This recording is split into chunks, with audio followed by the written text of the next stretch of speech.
Class 12वीं physics के चौथे लेक्चर में आज हम देखेंगे motion of the charge particle in a magnetic field.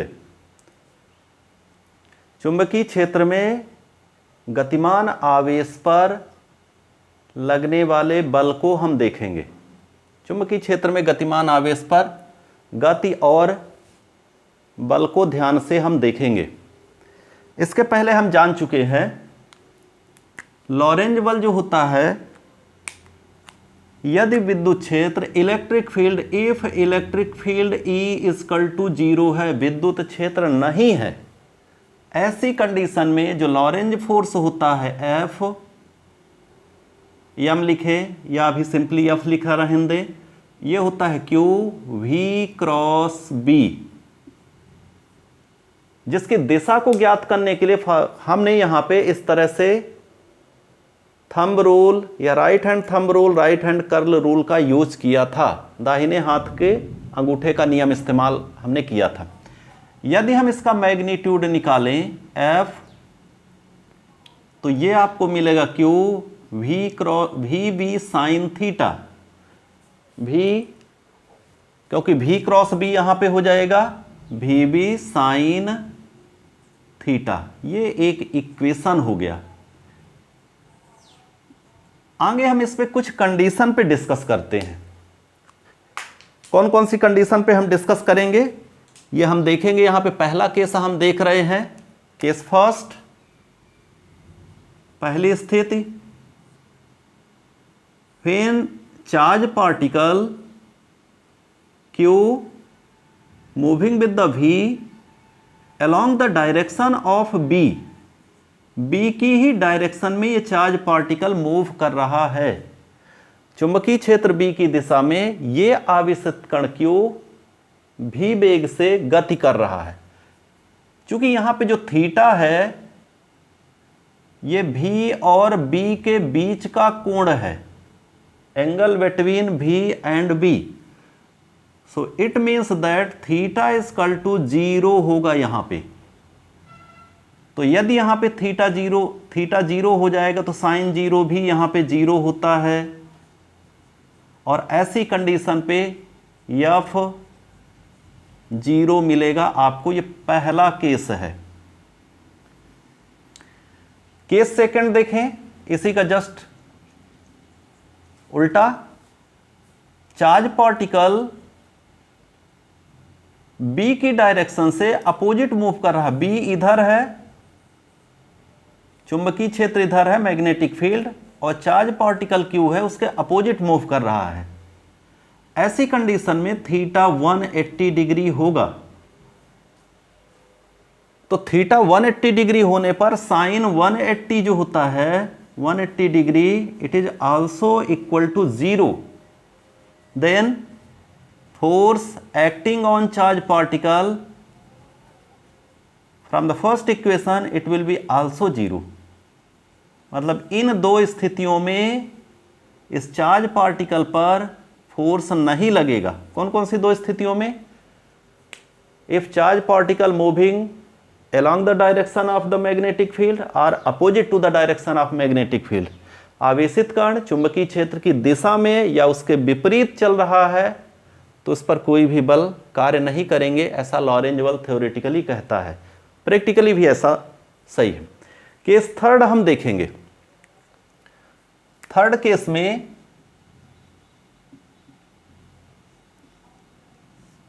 यहां पे चार्ज पार्टिकल को, आवेशित कण को हम परपेंडिकुलर B मूव कराएंगे। Means motion of charge particle perpendicular to magnetic field, direction of magnetic field. आवेशित कण चुंबकीय क्षेत्र की दिशा के लंबवत गतिमान है। आवेशित कण चुंबकीय क्षेत्र की दिशा के लंबवत गतिमान है।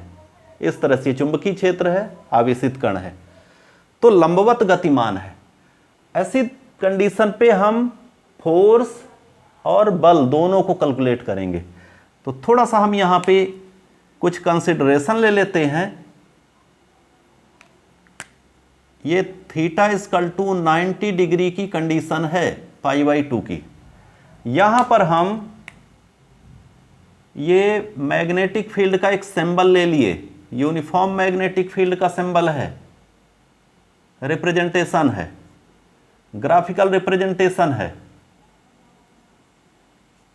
और इसमें जो मैग्नेटिक फील्ड की डायरेक्शन है, आप ध्यान रखिए, ये इनवर्ड मानी जाती है कि ये मैग्नेटिक फील्ड यदि इस तरह से कहीं पे बना हुआ है तो इनवर्ड मैग्नेटिक फील्ड है, यूनिफॉर्म मैग्नेटिक फील्ड है, इक्वल डिस्टेंस पर ये सारे बनाना है। यहां पर हम एक चार्ज पार्टिकल अब कंसीडर करते हैं। ये है चार्ज पार्टिकल Q, ये इस डायरेक्शन पे मूव कर रहा है। यहां पे आप देखें, अब आपको जो मैग्नेटिक फील्ड निकालने का हमने यहां पे थंब रूल बताया था, कर्ल रूल, पिछले वाले लेक्चर में हमने बात किया था, दाहिने हाथ के अंगूठे का नियम, किससे हम लॉरेंज बल की दिशा कैसे निकालते, उसको ध्यान रखना पड़ेगा, उसी का हम यहां पे इस्तेमाल करेंगे, यूज करेंगे। यहां पे आप, ये मैग्नेटिक फील्ड भी है, ये इनवर्ड है, इस तरह से अंदर की तरफ बोर्ड के हम इसकी ये डायरेक्शन ले लिए। चार्ज पार्टिकल हमारा ऊपर की तरफ मूव कर रहा है, अपवर्ड, इसलिए हम यहां पे इसको अपवर्ड ले लेते हैं। यहां पे जो V और B की डायरेक्शन है, V से B की तरफ आपको थीटा लेना है, यही V से B की डायरेक्शन की तरफ आपको कर्ल ऑफ फिंगर रखना है, उंगलियों का घुमाव रखना है। तो इस समय V और B की स्थिति इस तरह से है, तो कर्ल ऑफ फिंगर आप V से B की तरफ रखेंगे, मतलब इस तरह से रखेंगे, उंगलियों का घुमाव आपको ऐसा रखना है, इस पेन से इस पेन की तरफ। लेकिन सिचुएशन ये है यहाँ पे, तो अंगूठा जा रहा है लेफ्ट हैंड साइड में, इसका मतलब है कि यहाँ पे जो फोर्स लगेगा इस पे, वो इधर की तरफ लगेगा, इस चार्ज पार्टिकल में। Means if charge particle is moving upward and magnetic field is inward, then the force will be a left side. इस फोर्स के इफेक्ट से ये चार्ज पार्टिकल यहां पे इधर की तरफ टर्न होने लगेगा। जब ये चार्ज पार्टिकल यहां पर आएगा तो इसकी टेंजेंशियल वेलोसिटी जो है यहां पे इस पॉइंट पर, ये फोर्स के, इस फोर्स के इफेक्ट से ऐसा टर्न कर गया, तो यहां पर फिर ये वेलोसिटी की डायरेक्शन हो जाएगी। मैग्नेटिक फील्ड इनवर्ड है, तो आपको यहां पे फिर से वही सिचुएशन कंसीडर करते हैं, आप करते जाइए बार बार। यहां पे ये कंडीशन बन चुकी है इस तरह से, V की डायरेक्शन B की, तो यहां पे कर्ल ऑफ फिंगर आपको इस तरह से यूज करना है, इस पेन से इस पेन की तरफ, लाइक दिस। तो इनवर्ड यहाँ पे, सॉरी डाउनवर्ड, यहाँ पे फोर्स लगेगा, तो ये फोर्स डाउनवर्ड हो जाएगा उसी कर्ल रूल से। ऐसा करके ये पूरा चार्ज पार्टिकल यहाँ पर इस तरह से सर्कुलर मूव करेगा। जब ये चार्ज पार्टिकल यहाँ पे आएगा, इसकी टेंजेंट V की डायरेक्शन ये होगी, तो फोर्स इसमें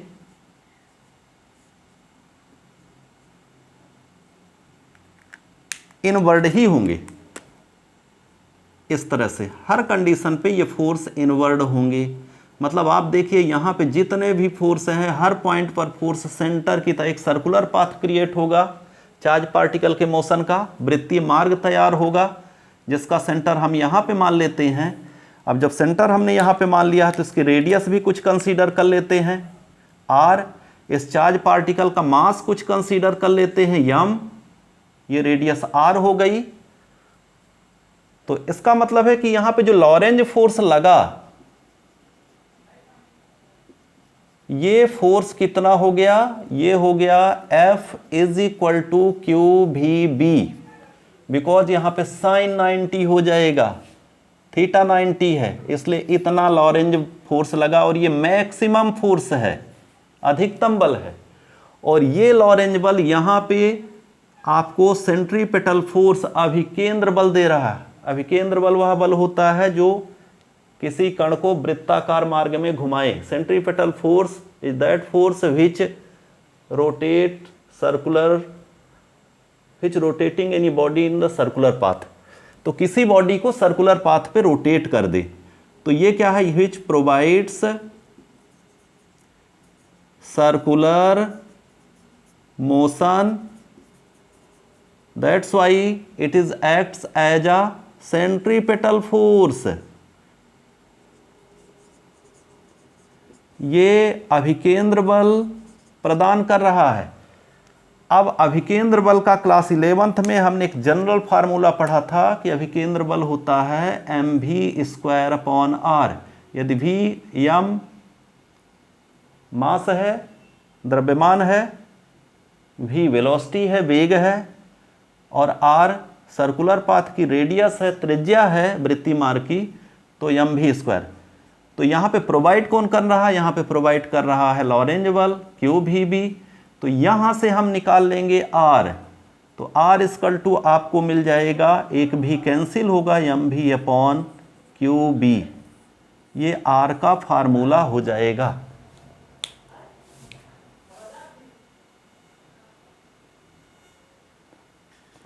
अब हम इसका कोणीय वेग निकाल लेंगे, एंगुलर वेलोसिटी। तो एंगुलर वेलोसिटी हो जाएगी कोणीय वेग, इसको ओमेगा से रिप्रेजेंट करते हैं। और लास्ट ईयर v = 11th में r ओमेगा हमने ऐसा फार्मूला पढ़ा है। लीनियर वेलोसिटी और एंगुलर वेलोसिटी में रिलेशन, रेखीय वेग और कोणीय वेग में संबंध।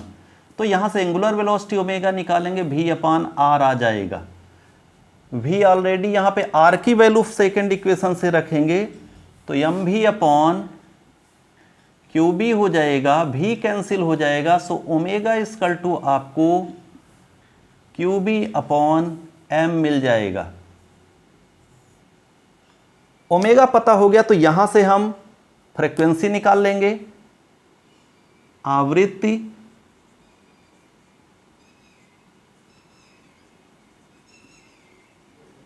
तो फ्रीक्वेंसी न्यू = हो जाएगा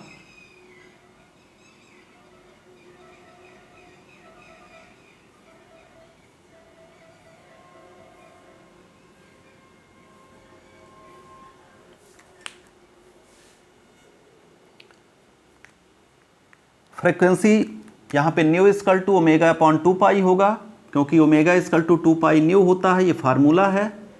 सो यहाँ से न्यू निकालेंगे, ω/2π से ओमेगा की वैल्यू रखेंगे, सो ये इतना आ जाएगा। तो ये फ्रीक्वेंसी न्यू आ गई। और इसके बाद टाइम पीरियड, जो फ्रीक्वेंसी आवृत्ति का जस्ट उल्टा होता है आवर्तकाल, इसका उल्टा करेंगे तो आपको इससे रिलेटेड, इस कंडीशन से रिलेटेड सारे फार्मूला, सारे सूत्र मिल गए। यहां पर हमने इधर जितनी भी क्वांटिटी निकाली है, ओमेगा, न्यू और टी, ये वेलोसिटी पर इंडिपेंडेंट है। वेलोसिटी पर कोई भी क्वांटिटी v पे डिपेंड नहीं है।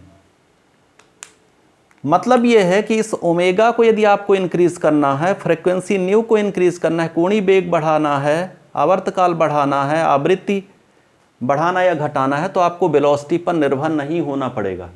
क्योंकि वेलोसिटी को बढ़ाने के लिए हमें एनर्जी देना पड़ता है, ऊर्जा देना पड़ता है। तो यहाँ पे जो कुछ भी ये बदलाव यहाँ पे आ रहे हैं, ओमेगा का चेंज आएगा, वो बिना ऊर्जा दिए ही, बिना एनर्जी प्रोवाइड के ही हमको मिल जाएगा। तो यहीं से साइक्लोट्रॉन का कॉन्सेप्ट आ गया, इस पॉइंट से, इस बेस पर। तो यहाँ से साइक्लोट्रॉन का ये कॉन्सेप्ट आ गया। तो आगे हम साइक्लोट्रॉन में ये पूरा कॉन्सेप्ट यूज करेंगे। सो एक तरह से ये पूरी थ्योरी हो गई साइक्लोट्रॉन की, वो हम अगले लेक्चर में पढ़ेंगे। अब हम इसकी एक फोर्थ कंडीशन देखते हैं। चौथे इस कंडीशन पे देखेंगे कि कोई आवेशित कण है यहाँ पे Q, ये थीटा कोण पर इस तरह से, ये v वेग से, इसकी वेलोसिटी इधर है, इस दिशा में ये गति कर रहा है, और मैग्नेटिक फील्ड इधर की तरफ है, वर्टिकल डायरेक्शन में, ऊपर की तरफ, इधर की तरफ मैग्नेटिक फील्ड B है, यूनिफॉर्म। तो ये यहाँ पे थीटा कोण से गतिमान है।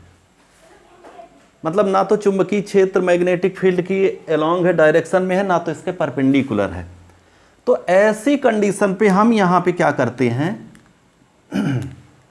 ये क्यू चार्ज पार्टिकल है, यहाँ से इस v के दो कंपोनेंट बना देते हैं।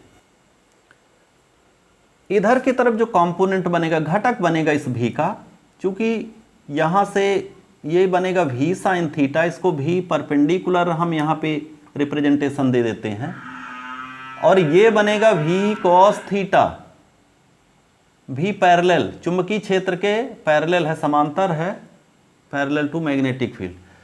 तो यहाँ पे इस v को हम दो पार्ट में डिवाइड करते हैं। यहाँ पे आप देखिए जो v कॉस थीटा है ये पैरेलल है मैग्नेटिक फील्ड के, इसलिए इस कंडीशन पर यहाँ पर फोर्स 0 होगा, इस डायरेक्शन में मैग्नेटिक फोर्स नहीं लगेगा। मतलब जिस स्पीड से ये चल रहा है v cos थीटा, जो भी इसकी वैल्यू होगी उसी वैल्यू से इस डायरेक्शन पे चार्ज पार्टिकल मूव करेगा कॉन्स्टेंटली नियत स्पीड से। लेकिन यहाँ पे आप देखिए मैग्नेटिक फील्ड B के लंबवत ये परपेंडिकुलर है v sine theta, perpendicular direction पे है, इसलिए केस थर्ड के अकॉर्डिंग ये चार्ज पार्टिकल को सर्कुलर मूव कर देगा। तो फाइनली यहाँ पे जो v साइन थीटा है ये इस चार्ज पार्टिकल को सर्कुलर मूव करना चाह रहा है। अब दोनों का हम यहाँ पे कंबाइंड इफेक्ट देखें कि एक जो है यहाँ पे लीनियरली v cos थीटा इसको लीनियरली ऊपर ले जा रहा है, और ये इसको जो है सर्कुलर पाथ में मूव करना चाह रहा। तो दोनों का जो कंबाइंड इफेक्ट होगा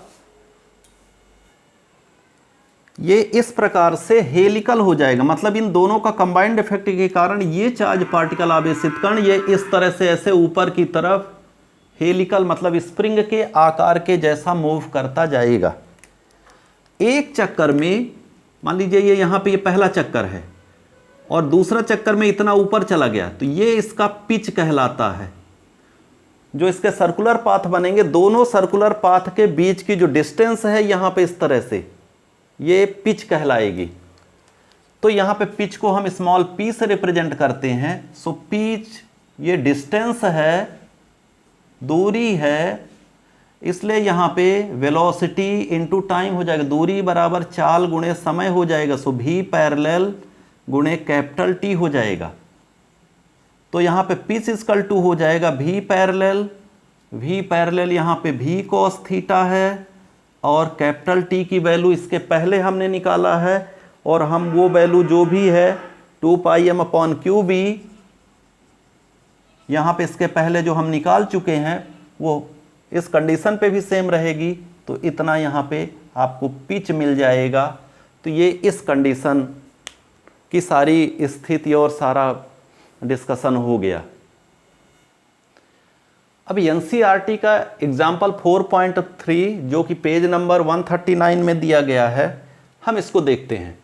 इसमें कह रहा what is the radius of the path. ये रेडियस पूछ रहा है, त्रिज्या पूछ रहा है ऑफ एन इलेक्ट्रॉन, किसी इलेक्ट्रॉन के लिए जिसका इलेक्ट्रॉन का मास ये दिया गया है m, यहाँ पे दिया रखा है, r पता करना है, चार्ज यहाँ पे q दे रखा है कि उसका चार्ज इतना होगा, स्पीड v दे रखा है, यहाँ पे चाल दे रखा है, मैग्नेटिक फील्ड यहाँ पे b दे रखा है, परपेंडिकुलर टू इट। तो इसमें कह रहा what is the radius of the path of an electron, mass and charge this much, moving at the speed this, in magnetic field 6 × 10⁻⁻⁴ tesla, perpendicular to. What is the frequency, आपको r calculate करना है, frequency new calculate करना है, और energy E calculate करना है। तीन चीज़ें कैलकुलेट करना है यहाँ पे। तो फर्स्ट फार्मूला यहाँ पे हम सीधा सीधा यूज करेंगे। फर्स्ट फॉर R, तो R = mv/qb अप्लाई करेंगे, और इस पे वैल्यू सारी सब्स्टिट्यूट करके और इसको हम कैलकुलेट कर देंगे। तो R आपको मिलेगा, m की वैल्यू रखेंगे ये यहाँ से 9 × 10⁻31, v की वैल्यू आप यहाँ से रखेंगे, q ये चार्ज लिखा हुआ है, और यहाँ पे b मैग्नेटिक फील्ड b की वैल्यू लिखी है। आपको इतना मिलेगा, इसको हम इतने सेंटीमीटर में कन्वर्ट कर देंगे। तो ये फार्मूला होगा। अब हम इसी तरह से न्यू का फार्मूला निकाल देंगे। और एनर्जी हाफ mv स्क्वायर से कैलकुलेट कर देंगे। इसके बाद न्यू फ्रीक्वेंसी कैलकुलेट कर देंगे, v/2πr होता है। तो यहां पे इसकी सारी वैल्यू रखेंगे, v की जैसे वैल्यू हमने यहां पे ये रखा, r की वैल्यू हमने यहां पे जो अभी कैलकुलेट किया ये सब्स्टिट्यूट किया, और इसके बाद 2π की वैल्यू 2 × 3.14 सब्स्टिट्यूट कर दिया, इतना मिल जाएगा। तो इतना आपको आंसर पहले मिलेगा 2.10⁶ पर सेकेंड। हर्ट्ज जो होता है, हर्ट्ज जो होता है वो सेकेंड का इन्वर्स होता है, इसलिए ये हर्ट्ज में कन्वर्ट हो गया। अब फाइनली हम काइनेटिक एनर्जी इस पे कैलकुलेट कर देते हैं, E = ½ mv स्क्वायर से। तो E = ½ mv स्क्वायर अप्लाई करेंगे, वैल्यू रखेंगे इसकी, तो यहाँ पे 40.5 × 10⁻17 जूल मिलेगा। NCERT की बुक में यहाँ पे इस आंसर को 4 × एक डेसिमल को पीछे कर दिया तो 10⁻16 जूल हो गया, और 0.05 को नेग्लेक्ट कर दिया, छोड़ दिया। तो इतना आंसर NCERT में इसका लिखा हुआ है। अब आगे हमें इसको जो है इलेक्ट्रॉन वोल्ट में, किलो इलेक्ट्रॉन वोल्ट में कन्वर्ट कर देना है।